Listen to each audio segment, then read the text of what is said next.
വയനാട്ടിൽ വയോധികനെ തൂങ്ങി മരിച്ച നിലയിൽ കണ്ടെത്തി.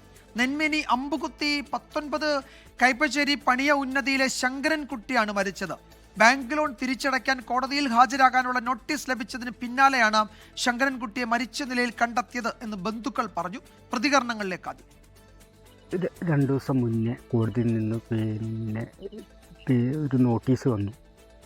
അത് മുഖേന അച്ഛൻ എന്നോട് പറയുകയും അച്ഛൻ പറഞ്ഞു ജപ്തി നോട്ടീസ് ഒട്ടിക്കുകയാണ്. ഞാൻ ഇന്ന് രാവിലെയാണ് എന്നോട് പറയുന്നത്, ജപ്തി നോട്ടീസ് ഒട്ടിക്കുകയാണ്, ഞാനിവിടെ നിൽക്കില്ല, ഞാനിവിടുന്ന് അങ്ങോട്ടും പോവുകയാണ്. അത് പ്രകാരമാണ് അച്ഛന് വിഷമമുണ്ടായത്. ഇങ്ങനെ സംഭവിക്കാൻ കാരണം അതാണ്. ലോൺ എടുത്ത ബത്തേരി ഗ്രാമീണ ബാങ്കിൽ നിന്ന് ലോൺ എടുത്ത് ആ കേസിലായിരുന്നു അത്. സുർജിത്ത് അയ്യപ്പത്ത് വയനാട്ടിൽ നിന്ന് വിവരങ്ങൾ നൽകും. സുർജിത്ത്, ആ മകൻ പറയുന്നത് കേട്ടിട്ട് വല്ലാതെ സങ്കടം തോന്നുന്നു. എന്താണ് സംഭവിച്ചത് സുർജിത്ത്?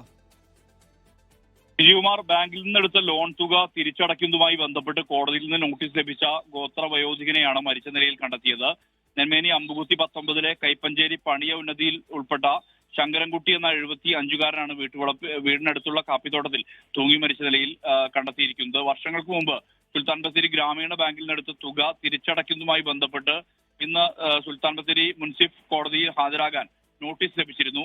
ഇതുമായി ബന്ധപ്പെട്ടാണ് ഇങ്ങനെ ഒരു മരണം എന്നുള്ളതാണ് നമുക്ക് ലഭ്യമാകുന്ന വിവരം. 20 വർഷം മുമ്പാണ് ശങ്കരൻകുട്ടി 25,000 രൂപ ലോണായി എടുത്തതെന്നാണ് മകൻ പറയുന്നത്. തിരിച്ചടയ്ക്കാൻ കഴിയാതായതോടെ പലിശയടക്കം ലോൺ തുക 2,19,000-ത്തിലധികം രൂപയായി.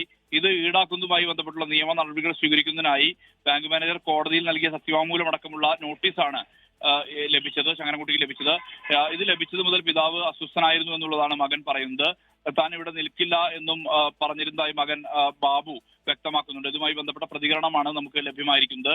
പിന്നീട് ഇന്ന് വൈകിട്ടോടെ വീടിനോട് ചേർന്ന കാപ്പിത്തോട്ടത്തിൽ തൂങ്ങി മരിച്ച നിലയിലാണ് ശങ്കരൻകുട്ടിയെ കണ്ടെത്തുന്നത്. വിവരമറിഞ്ഞെത്തിയ അമരവയൽ പോലീസ് തുടർ നടപടികൾ സ്വീകരിച്ചു വരികയാണ്.